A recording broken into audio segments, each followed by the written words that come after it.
Brasil é muito feio. As cidades brasileiras são horríveis. Morar no Brasil é uma experiência horrorosa. E a gente não fica falando disso, fica falando, nossa natureza é exuberante, nossas matas.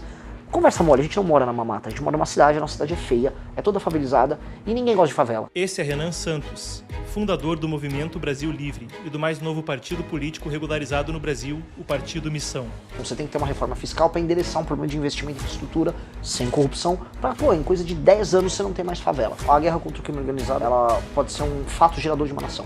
Ela pode ser um mito fundador de uma nação. Dias após a formalização do partido, que disputará a eleição de 2026, o Epoch Times foi a sede do movimento. Hoje, a pior representação política do Brasil vem do Nordeste. Compra o voto daqui, recebe a emenda separa um dinheiro, esse dinheiro você usa para comprar mais alguém, compra uma parte do eleitor, faz uma entrega de serviços ilegais para as pessoas durante o período do mandato, aí faz uma obra, superfatura a obra, faz uma praça.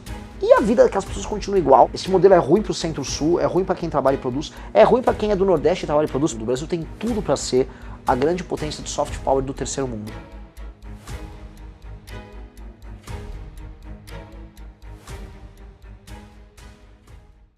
Renan, muito obrigado por conversar conosco. Eu queria começar com o seguinte, a gente conversa agora dias depois que o TSE legitimou o Partido Missão, você agora é presidente de um partido político. E você tem falado consistentemente, quando vem a pergunta genérica de que já há tantos partidos no Brasil, por que mais um? Você faz uma distinção entre partidos como siglas, legendas, e partidos que são de fato uma composição de um partido político. Explica pra gente essa distinção e por que você acredita que o Missão é um partido e não só uma legenda. A distinção óbvia é, no Brasil, dada a natureza patrimonialista da política brasileira, e na verdade do brasileiro em si, os partidos vão representar em grande medida isso. Então os partidos brasileiros, elas são legendas que representam determinados clãs ou determinados agrupamentos amorfos. E é interessante, a gente fala que eles não têm ideologia, mas eles têm, eles representam ideologia, enquanto ideologia, o sistema de relações arcaicos brasileiros. Então, o PSD... Que é o que você chamou de patrimonialismo, só para citar claro para o público. Que é um sistema de relações baseados ora em afetos, ora em, vamos dizer, comportamentos ligados à ideia de uma família estendida. Então você tem trocas de favores mútuos entre os agentes políticos e não um objetivo claro e firme dentro de um sistema, por exemplo, de princípios e propósitos. Então quando o Kassab chama alguém para fazer parte do partido dele, para dar um exemplo bem claro, ele está interessado na capacidade de votos que esse sujeito pode trazer para a agremiação dele, que no caso é o PSD, e ele valida o cara mediante não só a entrega que o cara tem, mas a troca mútua de favores, e troca, nem sempre legais. E quando você cumpre um requisito, por exemplo, eu te entreguei uma missão e você me deu de volta o que eu pedi, e depois eu te entrego outra e você é recíproco, você desenvolve aquilo que não precisa ser de palavra, que é a moeda corrente na política, e aí esse cara começa a ter uma proximidade maior. Portanto, quanto maior a sua validação através da palavra, mais próximo você está da liderança. Isto é assim em quase tudo na vida, até em empresas, casamento, relações humanas. O problema é que isso é sempre levado para um campo afetivo. Você cria um sistema de relações afetivas e isso se torna um fim em si. Portanto, essas relações de proximidade que são criadas, elas não têm como um objetivo chegar do ponto A ao ponto B, mas elas são em si o objetivo. Então a manutenção desse sistema relacional, ela é por si só a ideia básica por trás desses partidos políticos. Por isso que os partidos políticos não estão interessados em nenhuma mudança estrutural no Brasil, eles estão sempre interessados na próxima eleição. Eles vão fazer o que quando eles ganham uma prefeitura ou um estado? Não interessa muito. Eles precisam se perpetuar e se manter. Logo, isso não dá para dizer que é um partido político, se eu pensar numa definição burkeana de partido político, ou uma definição clássica daquilo que você imagina que é um partido político. Ele é vou colocar um arranjo de poder. Ele é um arranjo de poder. Ele não representa uma determinada visão de mundo ou uma parte. Ele representa apenas um sistema relacional. E o Missão representa uma determinada visão de mundo e um determinado projeto de poder. Qual é? Sim, a Missão, a gente pode colocar ela orientada como um grupo à direita. Nós somos qualificados facilmente como um grupo mais à direita devido a visões, por exemplo, ligadas à ideia de iniciativa pessoal, à ideia de lei e ordem. Mas eu pararia por aí. Por quê? Porque a gente não quer se identificar com aquilo que é conhecido como a direita conservadora brasileira, ou os neocon brasileiros, que se inspiram muito no modelo americano, dado que o próprio modelo americano também está falido. Eu tive agora, inclusive, nos Estados Unidos para confirmar isso, e o que a gente vê cada vez mais é isso. A direita americana fundada, vamos dizer, em certas bases, oriundas, especialmente dos anos 60 e 70, uma mistura de um certo liberalismo econômico, com um conservadorismo moral, isso ficou lento para reagir a um mundo que vem se alterando. Então, a resposta que o conservador tem sobre imigração nos Estados Unidos nunca é completa. O que vai precisar ser feito em termos de imigração nos Estados Unidos é muito duro. Os neocon nunca tiveram essa resposta. Mas você faz uma distinção entre o que você chama de neocon e o movimento MAGA, por exemplo? O movimento MAGA, ele é muito mais ligado a intenções e sentimentos do que uma sistematização disso. A gente está começando a ver a sistematização dessa novíssima direita, talvez com autores novíssimos que estão sendo comentados agora, como o Curtis Yarvin, ou como o que a gente está começando a ver com essa direita tech, que pode vir a acontecer se o J.D. Vance, por exemplo, for aquilo que imaginam que ele seja, né? É um processo. E eu estive lá nos Estados Unidos justamente para ver isso acontecer. A missão traz, não a mesma agenda, porque o caso do Brasil é muito diferente do americano, mas um approach de estudo geracional e de linguagem. E em termos de proposta, ele propõe um originalismo. Então, nesse sentido, eu vou olhar para várias fórmulas e meios de atuação do poder público em países mais distintos, que eu posso ir de El Salvador para Dinamarca, eu posso ir do Vietnã para a Índia, e eu vou encontrar elementos em termos de políticas públicas que podem caber para a gente. Então, por exemplo, você privatizaria a Embrapa? Se eu fosse um neocon brasileiro lá de 2015, como o MBL foi, sim, claro, vamos privatizar tudo. Hoje eu não privatizaria a Embrapa. Você se define então como um conservador que vai dialogar, sei lá, com o Silas Malafaia. Eu não sei se até agora o projeto de poder neopentecostal no Brasil entregou grandes coisas para nós. Então, esse papel original que a gente está tendo no Partido Missão, que é um processo em construção, é o lance do livro amarelo e tal, é justamente o que a gente se propõe a ser. A gente não tem a pretensão de dizer que isso está pronto, é um processo, mas nós somos o processo.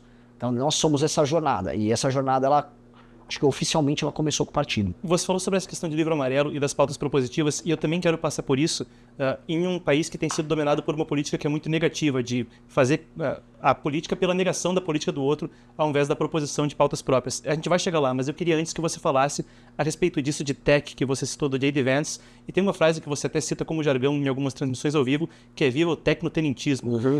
O que esse jargão significa? E eu quero que você se aprofunde para a gente entender por que você considera que isso é uma questão de ruptura geracional. Até me chamou a atenção no discurso, quando você abriu a transmissão, quando o partido foi validado pelo TSE, você falou, finalmente temos um partido de direita, mas dane-se a direita, temos um partido da nossa geração, colocando isso até acima de um espectro político entre direita e esquerda. Começar pelo final. A sensibilidade da nossa geração é uma sensibilidade diferente. Eu sou um millennial, né? Eu tenho 41 anos, e minha geração é uma geração muito estética, que foi sempre buscando a ideia de autenticidade. Beleza. A geração Z, como ela perdeu tudo, porque o mundo perdeu o significado, tudo, né? A gente viveu um período de ausência de base, ausência de sentido nas coisas. A geração Z está desesperada atrás desse sentido. Tanto as mulheres, então agora voltando aquele maluco do Mandami lá em Washington, quanto os homens. A gente está muito próximo do approach, que é um approach sincero que tem na geração Z, em querer construir algo e ter base. E esse approach é um approach quase revolucionário, em muitos termos. Então, este approach, que ele vem junto com um senso de urgência, esse é o nosso approach. Em termos de construção ideológica, nesse sentido, as respostas elas vão ser muito mais incisivas do que as respostas que foram dadas por outros movimentos de direita no nosso campo. Portanto, essa questão de ser incisivo e ir na raiz do problema vai criar uma linha que nos separe de maneira muito óbvia da direita mainstream brasileira. O Nicolas não vai falar, por exemplo, no modelo de reforma administrativa que a gente está falando, de transformar eventuais estados em territórios, por exemplo, infundir municípios, como a gente está falando, porque para ele esse tipo de assunto não interessa muito. Ele vai falar de maneira genérica que ele está defendendo o cristianismo, vamos colocar aí.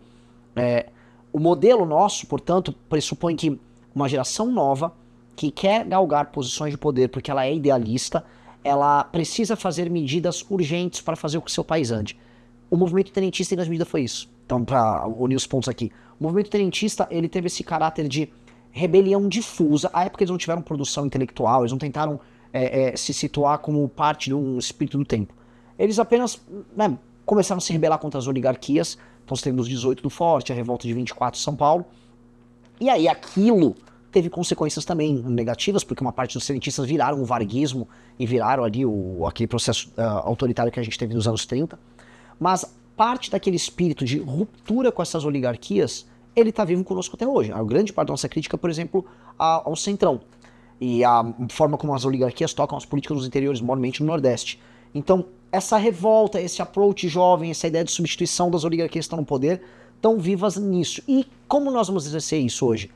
a ideia do tech, a ideia de que os meios de ação que a tecnologia dispõe, eles são meios disruptivos e eles vão permitir que as gerações mais novas enfrentem estruturas de poder mais solidificadas dos mais velhos através desses instrumentos. Então, o nome tecnomutantismo, que foi a criação do Vitor Anton, do canal Novos Clássicos, acabou virando um mantra nosso pra gente trabalhar. E ele é muito inteligível para essa molecada nossa. Renan, uma das questões que eu quero te perguntar nesse sentido é porque quando a gente vê alguns membros do MBL, até o Arthur Duval falando recentemente no Inteligência Limitada sobre um modelo de masculinidade forte, disciplinante, depois você constantemente cita alguns heróis que têm uma questão de apelo para o homem jovem. Salvo engano, vamos ver se eu pego todo certo. Você citou Jaspion, Ayrton Senna, você chamou o Hernán Cortés de base, né, um termo aí dos jovens. Você também falou de outras figuras históricas, Alexandre o Grande. Então eu queria te perguntar quais são os atributos de uma grande liderança da sua perspectiva, porque o que esses modelos têm em comum que faz com que você, à frente de um partido político, tenha eles como heróis, e por que você entende que eles são uma coisa a ser resgatada ou a ser espelhada para uma nova geração? Olha, primeiro tudo, uma meta-resposta, tá? Excelente entrevista, tá? As perguntas são... eu tô fazendo uma série de entrevistas da gringa, dos Estados Unidos até aqui. Cara, melhores perguntas até o momento, então não sei se você quer colocar aí, mas muito boas as perguntas. É verdade, já citei realmente esses caras como referência. Foram muitas referências minhas, né? Então eu era criança, uma criança dos anos 80. Jasper e Ayrton Senna seriam claramente minhas referências. O Ayrton Senna muito, é um exemplo de autodisciplina, é um exemplo de propósito histórico, de dedicação ao seu ofício. O Ayrton Senna é considerado um samurai pelos japoneses, né? Os japoneses da Honda amavam o Ayrton Senna por causa disso. O Alexandre acho que já é um exemplo que a gente pode se estender mais, porque ele não apenas ele exercia a coragem no campo de batalha, e ele exercia a nobreza dele, ele era reconhecido como tal. Ele é um cara que, através da imaginação dele, queria construir um mundo diferente. Isso pode ser muito perigoso, existem projetos muito perigosos nesse sentido, mas isso também pode ser muito inspirador. E essa construção, o processo, a ideia de o homem enquanto agente histórico, o homem utilizando o seu talento, a sua capacidade, se reunindo com outras pessoas talentosas para conquistar grandes coisas, é um elemento que é combatido hoje. A ideia da formação dessa uma espécie de célula, assim como a família é a célula máter da sociedade, a célula da transformação é o grupo de homens jovens. Nada é mais poderoso para mudar qualquer coisa e para criar qualquer coisa do grupo de homens jovens. Dos Beatles, o grupo de homens jovens, o Mannerbund, que a gente vai estudar os indo-europeus, o conceito dos pequenos bandos jovens de homens guerreiros, a ideia de Córios que tinha na Grécia, tudo isso, quando você coloca de pé, o grupo de homens jovens são uma potência criadora e uma potência também de disrupção. Ela é a célula natural da atividade política bem feita e criativa. Nós, como grupo político no MBL, nascemos inspirados nisso, nessa ideia de um pequeno grupo de homens jovens, criadores, inventivos e que misturam imaginação e ação. Uma boa startup também tem que ser isso. Então, a gente precisa incutir nessas gerações mais novas, a molecada, isso, porque não é tão natural. E por que não é tão natural? Hoje você tem, por conta das redes sociais, a ideia de atomização. Então, esse homem jovem fica no quarto dele, jogando videogame. E, cara, ele tem que sair daquilo lá, ele tem que se congregar em grupo e ter o bando dele, ter o grupo dele e ter as aventuras dele. E eu acho que a nossa atividade vai ser muito centrada nisso. Você falou que você agora está com 41 anos. A sua aventura, nesse sentido, é ter liderado o Movimento Brasil Livre. E agora chega num momento onde vocês passaram por um momento de muita popularidade, convocando manifestações, um momento de ruptura e de estar numa posição muito minoritária, com pouca audiência, tendo divergências políticas com adversários de diversos campos, e agora chega um momento de criação do partido. Como você amadureceu ao longo dessa jornada e você considera que liderando um partido, você consegue se equiparar aos exemplos que você citou? Eu acho que eu amadureci bastante, mas eu continuo entre aspas aqui, né, o idiota de sempre. Eu continuo sendo um cara que não me levo tão a sério, eu sou um cara brincalhão, profundamente criativo, então eu sou inventivo demais, então eu fico inventando coisas, e acho que o que mudou é como a gente se estruturou mais, a gente pode inventar coisas e realizar elas. Então eu sempre sonhei em ter a ideia de um aplicativo que eu congregasse a formação intelectual nossa e criasse instrumentos pra galera produzir e crescer e se viabilizar. Aí veio a revista Valete, o aplicativo que a gente lançou agora, a ideia do partido político. Uma coisa que me deixa muito elétrico é como nós vamos organizar o partido para que ele seja orgânico e vivo, né? As pessoas têm uma vida política de verdade neles e não aquela vida burocrática. Não, pega um diretório aí, agora fulano toca, o diretório na verdade de um politicão que tem só um projeto de poder dele. Isso me motiva muito e eu já tomei muito na cabeça por ser inventivo. porque você acaba sendo meio idealista, você acaba sendo meio otário. Então eu já fui muito otário. Então acho que os 41 anos de vida já me deixaram bem menos otário do que eu jamais fui. Então eu tô mais esperto, mais ligado, mais sagaz. Parei de perder tempo, eu acho que a juventude também é sobre perder tempo. Parei de ficar gastando tempo com conversas e ideias e projetos inúteis com pessoas que não servem. Parei de dar tanta chance para as pessoas que não servem. E quando eu começo a enxergar que, ok, vamos dizer, a capacidade de resolver as coisas está mais próximo, porque agora nós temos um instrumento que é o partido, eu realmente não tenho nenhum tempo a perder. Então, eu acho que eu tô mais direto e mais focado. Aí se eu vou me aproximar desses meus ídolos, pô, adoraria, né? É o meu sonho. Eu adoraria. Tá certo que eu não destruiria Tebas igual o Alexandre, né? Mas eu, eu adoraria mudar profundamente o Brasil. Adoraria mesmo. Adoraria construir algo grandioso e que entrasse pra história. E essa é a disposição da maior parte dos principais nomes nossos. Que eu tento colocar isso como cultura interna. Pense em fazer história, não pense em fazer patrimônio. Pense em fazer história. Até porque, de maneira honesta, uma pessoa que constrói coisas grandes, ela vai ter meios ao longo da vida dela de maneira correta e honesta para ter dinheiro. Mas, cara, pense em fazer história. Antes de tudo, pense em botar teu nome na história. Se teu nome não estiver na história como um agente político, significa que você foi um agente político menor. E, poxa, eu tô falando de fazer história não só nos grandes livros, mas, cara, você foi importante pro teu estado, você foi importante pra tua cidade. Se você conseguiu construir isso, tá feito. Então, é sobre criar esse sentimento aí. Até agora a gente falou a respeito da forma, da sua jornada e do partido. Mas agora, quando a gente fala de fazer história, eu quero desdobrar com você quais são as pautas propositivas que vocês têm. E a começar, na esteira dos fatos da operação no Rio de Janeiro, eu queria abordar um dos slogans que agora vem à tona com o MBL, que é prendeu, matou. Até constantemente vocês falam que vocês são não mais moderados, mas mais radicais que outras figuras da direita por assumir um slogan como esse. Então, por que um slogan tão forte, com um tom como esse, como prendeu, matou? E quando você fala de mudar a história, você acha que isso é um método, é uma forma disso? Eu acho que a guerra contra o crime organizado, ela pode ser um fato gerador de uma nação. Ela pode ser um mito fundador de uma nação. Eu acho que a gente já teve muitas tentativas de mito fundador. Este aqui é um dos mais óbvios, né? O crime organizado gera o assaltante que vai roubar o celular ou a casa de uma pessoa de um bairro de classe média em São Paulo ou em Santa Catarina, assim como está oprimindo o morador de uma favela num bairro pobre. Ele está atuando do Cuiabá até Fortaleza, com cidade fantasma. Então, o crime organizado é um problema nacional, sentido por todas as classes sociais, por todos os tipos brasileiros. Destruir o crime organizado é uma vitória que todos os brasileiros vão poder comemorar. É uma vitória que todos podem comungar dela. Por mais que pesquisas recentes após a Operação Rio de Janeiro demonstrem que uma parte, vamos dizer, da elite ainda tem dúvidas. Mas essa é justamente a elite que a gente tem que combater. Então seria uma nova Guararapes fundadora, assim. É extirpar um invasor. O Comando Vermelho é um invasor territorial, o PCC é um invasor institucional, o TCP é um invasor territorial, o Novo Cangaço, ele é um novo cangaço, eles realmente são loucos, vai ficam roubando bancos e carros por aí. Então, tem o inimigo óbvio. Então, para além da solução do problema da criminalidade, que o aumento das penas, o aumento da letalidade no processo de desconstrução deles será necessário, e, enfim, nós vamos implementar, há também um elemento de congregação nacional, de criação de um sentimento de, ok, nós pertencemos a esse momento histórico, a essa vitória, eu vivi naquele tempo. E o Brasil não tem isso. A gente comemora as fases do Brasil em períodos de Copa do Mundo, sabe? Tipo, não, a década de 70, tinha a seleção de 70. A gente não... Cara, qual uma grande conquista nossa civilizacional? Tentam falar pra gente que é a Constituição de 88, né? O que não é. Então, naturalmente, essa ambição de enfrentamento ao crime, ela é maior do que a mera questão da resolução da questão da segurança pública.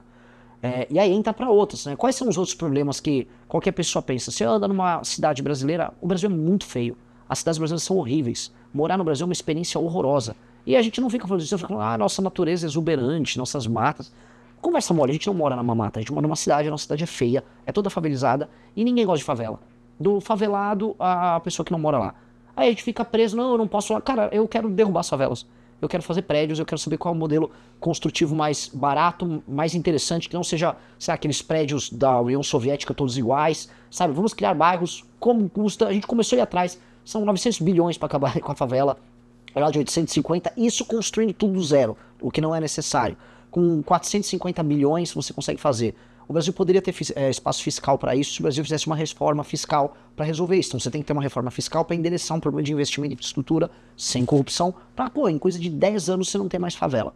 Por que a gente não fala nisso? Outro problema é a gente falar, cara, não dá para achar normal que o Nordeste e o Norte mandem tanto no país em termos políticos e seja uma porcaria para se viver. As pessoas se mudam de lá, as cidades são muito ruins mesmo, o estilo de vida das pessoas é uma droga. Falar que aquilo é um modelo economicamente ou socialmente viável não é. Então a gente vai ter que fazer o Norte e o Nordeste trabalhar mais, maiormente o Nordeste, maiormente o interior do Nordeste. Vamos ter que destruir as elites econômicas locais e tornar aquelas pessoas competitivas. E vamos fazer isso sem falar que eles são coitadinhos? Ah, não. Ó, assim, vocês estão votando mal, vocês vendem um voto e a gente vai ter que resolver essa bagaça. Isso é fazer história pra mim. Isso é mudar completamente a dinâmica do Brasil. Renan, eu quero falar também a respeito de Nordeste, mas antes, ainda nessa pauta do crime organizado, o slogan Prender um Ator frequentemente é complementado por você com bandeira, quartel e escola. Sim. E eu quero abordar essa nuance porque 2010, a Operação no Rio de Janeiro, a Operação contra a Faria Lima envolvendo o PCC, há lampejos de combate ao crime organizado no Brasil, mas o problema estrutural parece ser uma coisa que ninguém consegue solucionar de fato. Então, o que você quer dizer com bandeira, quartel e escola e que plano você tem para sair de operações letais que consigam combater o crime organizado no sentido cinético, no sentido de guerra, para uma coisa que faça com que ele deixe de existir e no seu lugar surja uma alternativa? Você tem dois tipos de dominação pelo crime organizado. Esse é um conceito que a gente criou aqui, até eu já vi até um cônsul gringo já usando, que eu tô falando isso em podcast direto. Você tem a dominação horizontal, que é do Comando Vermelho, que nessa você vai realmente fazer bandeira, quartel, escola. Você vai retomar um pedaço de território, você vai colocar a bandeira nacional, ou seja, a retomada simbólica, o quartel, a retomada política, e a escola, a retomada cultural, a formação da mente desses jovens. Até porque quem comete crime, em geral, é homem de 15 a 30 anos, vamos colocar aí, oriundo de famílias problemáticas. Esse tipo de cara tem que ter acompanhamento. A gente tem que estar com a quartel e a escola bem pertinho desse moleque que vai nascer na periferia sem a presença paterna para ter orientação, e esse cara nem sequer cogitar ir pro crime. E essas pessoas também teriam um tipo de vida melhor. Pro PCC, você tem uma ocupação vertical, que é vertical nos espaços de poder. Então não é necessariamente no território. O PCC tem base, por exemplo, em Paraisópolis, que é aqui perto. Ele tem base na Baixada Santista, que é horizontal, mas ele tem base na Faria Lima, na política, polícia, Ministério Público. Eles vão se infiltrando. Essa infiltração vai demandar a tal da inteligência. O governo federal do PT, ele é curioso porque ele só fica falando em fazer pequenas operações pegando essas infiltrações ou contas bancárias. Só que esses elementos, né, eles são facilmente substituíveis ali no jogo, né? E ignoram a ocupação territorial. Eles simplesmente fingem que não tem ocupação territorial, inclusive em estados que eles governam, como o caso do Ceará. Nós temos que fazer as operações com inteligência, desbaratinar o PCC, mas nós temos que desbaratinar o negócio dele, porque não adianta eu falar, você não vai mais lavar dinheiro através daquele, sei lá, do fundo hedge que tinha lá na Faria Lima. Não, eles vão lavar de outra maneira. Agora, todo mundo sabe que a droga que é exportada pelo PCC sai do Porto de Santos e ela veio através, vamos dizer, da Rota Caipira, que saiu, em última instância, lá da fronteira do Mato Grosso do Sul. Você tem que becar essas duas coisas. Aí eles não vão fazer operação nisso. O Porto de Santos, né, o PT fica falando de inteligência, o Porto de Santos é federal. Ele é federal, então por que o PT não faz uma intervenção lá? Todo mundo sabe que a droga do PCC, faturamento bilionário, vem dali. E eles não fazem nada. Então, tem um lance de... eles falam que certas operações são pirotecnia, mas as deles são pirotecnia pura, mas pirotecnia retórica, né? Você vai precisar de algum grau de pirotecnia, vamos dizer, em termos de pólvora, mas você vai precisar também de inteligência aplicada e resolutiva. E não só falar, eu fiz uma operação sem mortes, tá, mas eu prendi 3 casos. Isso, o PCC vai dar um nó para resolver isso em pouco tempo. A gente quer seguir com a pauta, mas ainda mais uma última questão sobre isso do crime organizado. Você tem falado muito sobre uma doutrina jurídica do direito penal do inimigo, do jurista alemão Günther Jacobs. E é uma ideia que, por vezes, é controversa no direito, porque pode ser até assimilada a regimes autoritários do passado. A ideia é que você tem 2 classes diferentes de cidadão, uma tem certos direitos, outra não tem. Então, como você pode garantir que isso não pode resultar em perseguição política ou não pode resultar em uma violação de devido processo legal e de direitos, mas para além do crime organizado, um colateral que possa ter um impacto real de prejudicar cidadãos que não estão envolvidos nessa guerra que você propõe? A questão que a resposta que eu vou dar é uma resposta meio perigosa. No direito, como o direito é papel, você não garante nada.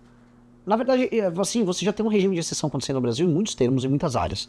Ele já está implementado. Você pode ser morto pelo Tribunal do Crime, pelo PCC, você pode ser assaltado e tomar um tiro na cabeça com alguém ligado ao Comando Vermelho, você pode ser vítima de um assédio judicial, um assédio processual, oriundo de decisões do STF bizarras. por exemplo, sei lá, você chama alguém de gordo, pode ser que isso seja, vamos dizer, equiparado à injúria racial e você ser preso de maneira inafiançável. Você tem um vácuo jurídico mesmo hoje. O que a gente está propondo é, vamos arrumar a casa? Existe alguém que é problemático e que todo mundo vai reconhecer que é problemático. Este alguém que a gente pode qualificar o inimigo é um agente político que, de maneira sistemática, há décadas, não reconhece a autoridade do Estado brasileiro, que é o crime organizado. Vamos qualificar ele. Ó, este aqui é um ente que pratica o terror, que não reconhece a autoridade do Estado brasileiro, portanto ele é um inimigo.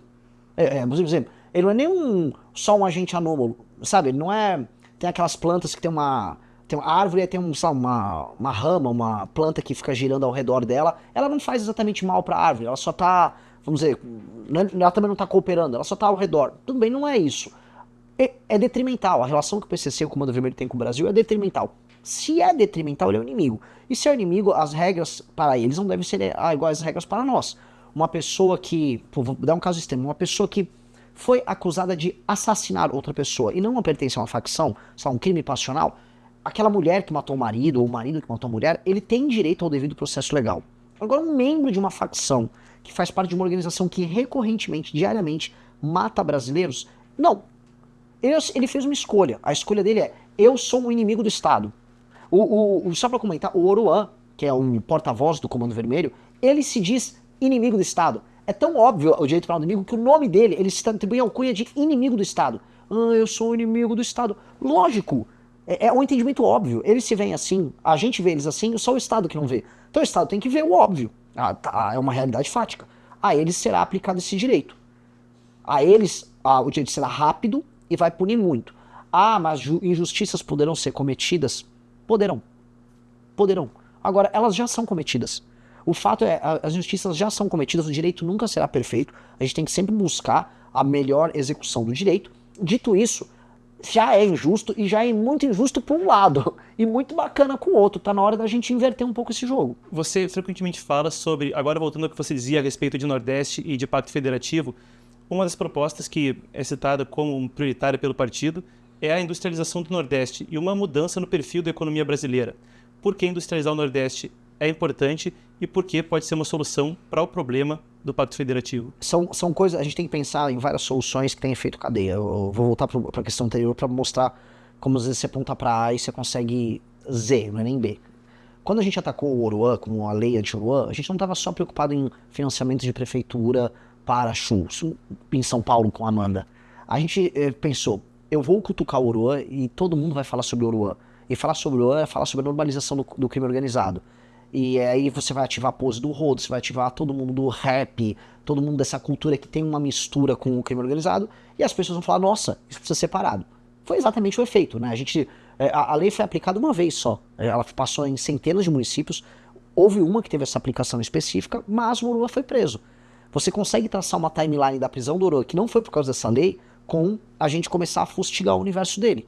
Então, por que eu disse isso? Porque quando eu for transpor para a ideia de aumento de complexidade econômica na região Nordeste, quanto maior a complexidade econômica e quanto maior a geração de empregos formais ou semi-formais, vamos botar aí, se chama formal CLT, quanto mais população economicamente ativa em atividades mais complexas você gera, menos essas pessoas dependem do Estado e votam no Centrão.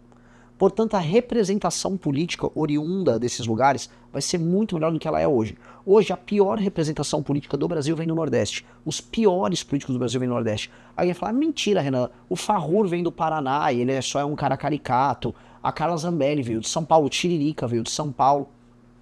Sim, eles são figuras meio ridículas. Um cara oriundo do modelo, vamos dizer, de compra de voto no Nordeste, ele é muito pior do que um cara ridículo.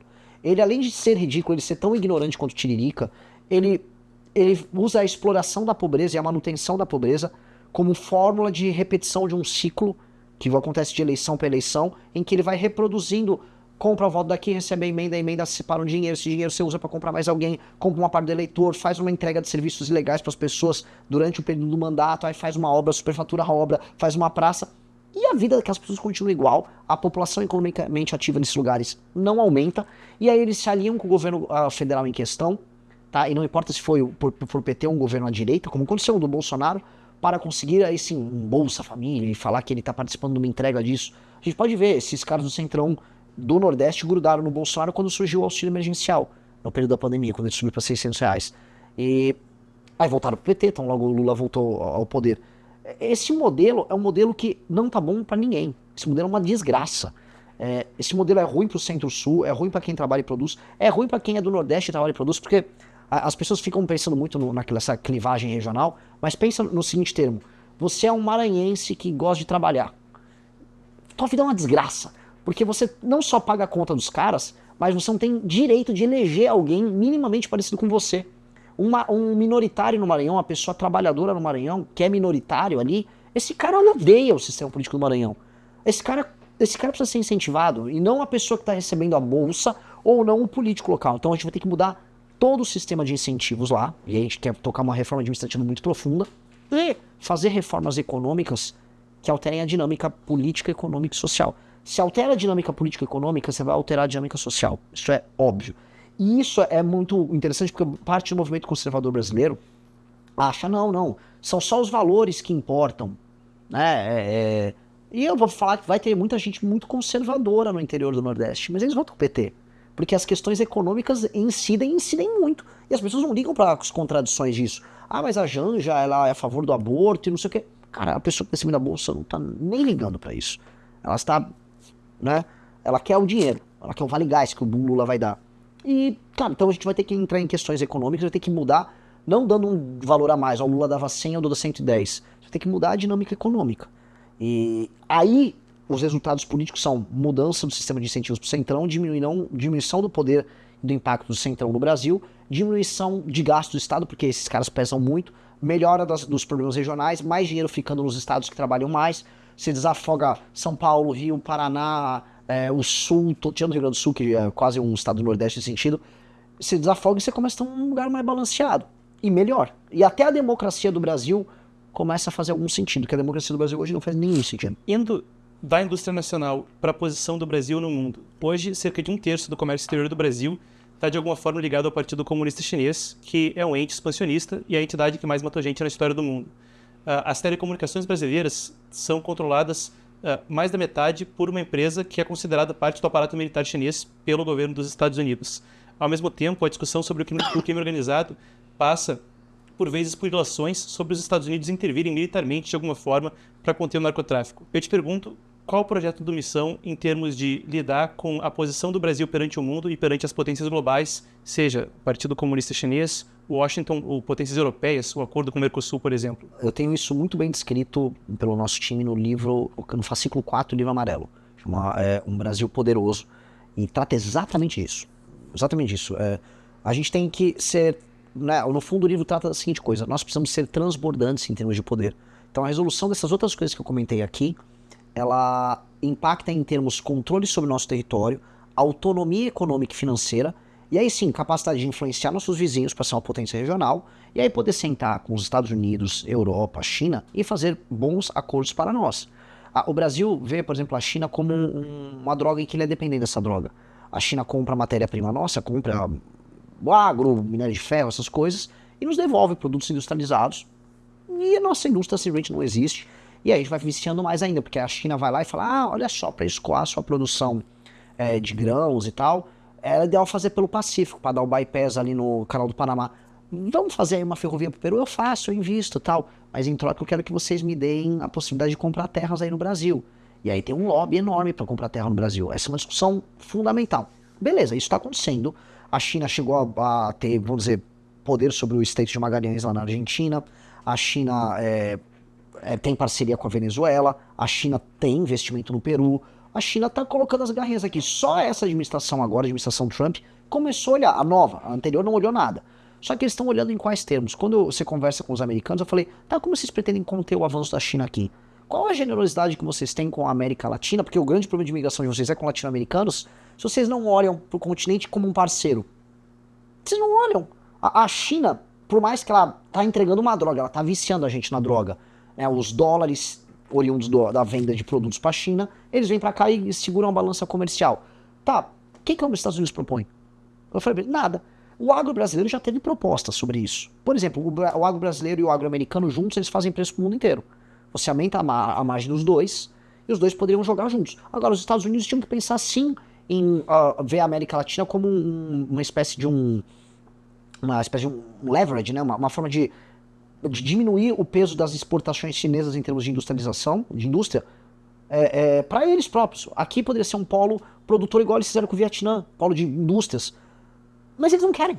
Eles não querem. O que a gente recebe dos Estados Unidos é Open Society Foundation. É a ONG deles, com dinheiro que estava vindo daquele USAID, do Departamento de Estado, até o Dodge que o Musk estava tocando pegou. Então, sem o dinheiro do governo federal, ia para a ONG americana e vinha para cá financiar a minhoca. Os Estados Unidos nunca viram a América do Sul, nem a América Latina como esse parceiro. Então, a gente vai ter que, no fundo, quem vai ter que construir a parceria seremos nós. E a gente vai ter que ter força para virar, para sair da dependência chinesa. Você vai ter que olhar primeiro para o nosso mundo ao redor, né? O Brasil tem que ser forte na América do Sul. Depois a gente vai ter que sentar nos Estados Unidos. A gente vai ter que renegociar nossa relação histórica. Ou a gente é autossuficiente, então a gente pode produzir, a gente segura a imigração. Vocês não querem imigrante, vamos ser honestos, vai. Vocês, Partido Republicano, vocês não querem imigrante. Não querem imigrante? Tem que ajudar a galera a ficar aqui. Vamos produzir aqui? Vocês dispõem de meios para que, politicamente falando, o nosso campo político na América do Sul seja vencedor. E, sendo vencedor aqui, a gente gere os empregos aqui, aumenta a complexidade, vendemos para vocês, exportamos, importamos, criamos aqui um espaço de poder legal pra caramba. Bora, é isso. Isso aqui vai demorar uns 20 anos. Vamos fazer? Eles nunca quiseram. A minha questão com os Estados Unidos é, eles nunca quiseram. O que a China propõe é super toma lá da cá. A China é direta nas relações. E a Europa virou esse poder ridículo, tipo Macron vindo na COP. Né?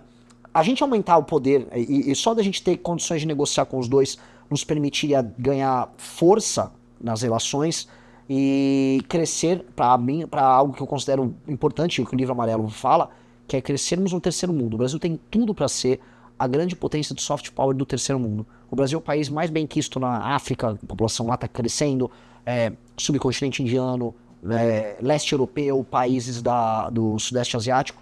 O Brasil tem força para ser isso. Então, poxa, vamos ganhar robustez para ter marcas, para vender cultura, para vender produtos com marca, não só grão. E isso nos tiraria dessa dependência. Mas hoje é uma encruzilhada.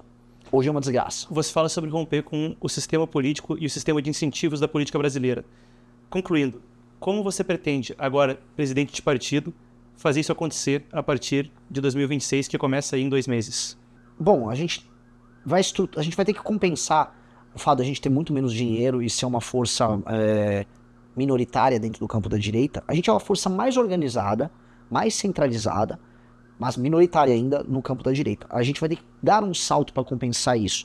Esse salto será dinheiro? Não. Esse salto será carisma? Eu não sei se sou o cara mais carismático do mundo. Esse salto para mim é tecnologia. Tecnologia, a gente volta lá. A gente ganhou e montou o partido via tecnologia. A gente vai dar um salto via tecnologia. E a tecnologia vai se dar em muitos termos. Administração do grupo, formação de ideias, descentralização do poder, mas centralização dos meios. Essa lógica é uma lógica que os nossos adversários sequer balbuciam usar. E a gente vai implementar muito. A gente está com um grupo de trabalho com jovens talentosíssimos. Inclusive, a gente está focando muito em recrutar jovens talentosos. Brasileiro que está no MIT, brasileiro que está em Berkeley, brasileiro que está em Stanford, brasileiro que está no ITA. E vamos trabalhar, alguns trabalham escondido para a gente construindo um ecossistema usando tecnologia que vai pegar essa diferença e vai reduzir. O fato é, nós temos um plano.